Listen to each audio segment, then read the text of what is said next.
সবাইকে জানাই বুদ্ধ পূর্ণিমার অনেক অনেক শুভেচ্ছা ও অভিনন্দন। আজ আমি গৌতম বুদ্ধের 6টি সুন্দর উপদেশ আপনাদের জন্য নিয়ে এসেছি, যে মূল্যবান উপদেশ আপনাদের জীবন বদলে দেবে, আপনাদের চিন্তাধারায় বদলে দেবে। তো তাহলে বন্ধুরা বুঝতে পারছেন যে আজকের ভিডিওটা কতটা গুরুত্বপূর্ণ হতে চলেছে, তাই একদম স্কিপ না করে পুরো ভিডিওটা দেখুন এবং মহাত্মা বুদ্ধের ওই 6টি উপদেশ মেনে চলুন। তো বন্ধুরা, তার আগে বলবো যে যারা আমার চ্যানেলটাকে এখনও সাবস্ক্রাইব করেননি তারা অবশ্যই সাবস্ক্রাইব করে দেবেন, আমার পাশে থাকবেন, আমাকে একটু ইন্সপিরেশন দেবেন।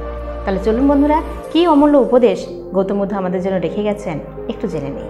নাম্বার 1, কে কী করছে, কেন করছে, কিভাবে করছে, এসব প্রশ্ন থেকে যদি আপনি নিজেকে দূরে রাখতে পারেন তাহলে আপনি অনেক প্রসন্ন থাকবেন। এগুলোর প্রতি নজর না দিয়ে বরং নিজে কী করছেন সেটার প্রতি নজর দিন। নাম্বার 2, যতটা সম্ভব চুপ থাকার চেষ্টা করুন, কারণ আমাদের বেশিরভাগ অপরাধী কিন্তু আমাদের জিহ্বা দ্বারা হয়ে থাকে। তাই আপনি যত চুপ থাকবেন আপনার অপরাধের পরিমাণও অনেক কম হবে।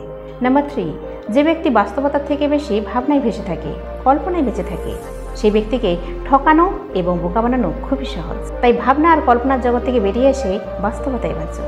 নাম্বার 4, যদি আপনি আপনার ভবিষ্যতের দিশা ঠিক করতে না পারেন, আগামী দিনের পথ ঠিক করতে না পারেন, তাহলে অবশ্যই আপনার বর্তমানকে গুরুত্ব দেওয়া উচিত, বর্তমানকে সুন্দর করে তোলা উচিত। তাহলে দেখবেন আপনার ভবিষ্যতের পথ অনেক সুন্দর হয়ে গেছে। নাম্বার 5, এই 2 ধরনের ব্যক্তি স্বর্গের থেকেও বড় হয়। 1, শক্তিশালী হয়েও যে ক্ষমা করে, আর 2, গরিব হয়েও যে দান করে।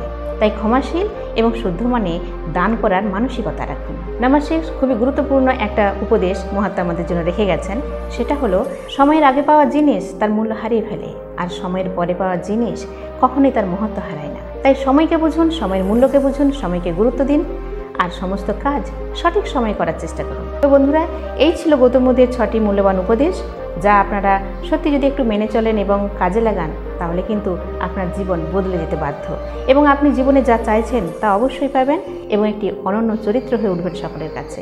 তো বন্ধুরা, ছোট এই ভিডিওটা কেমন লাগলো অবশ্যই কমেন্ট করে জানাবেন, লাইক করবেন, আর প্রচুর প্রচুর শেয়ার করবেন এই ভিডিওটা, যাতে করে আরও অনেকের কাছেই গৌতম বুদ্ধের এই মূল্যবান উপদেশ পৌঁছে যায়। তো বন্ধুরা, আবারও আসবো এরকমই সুন্দর সুন্দর অনেক মোটিভেশন নিয়ে।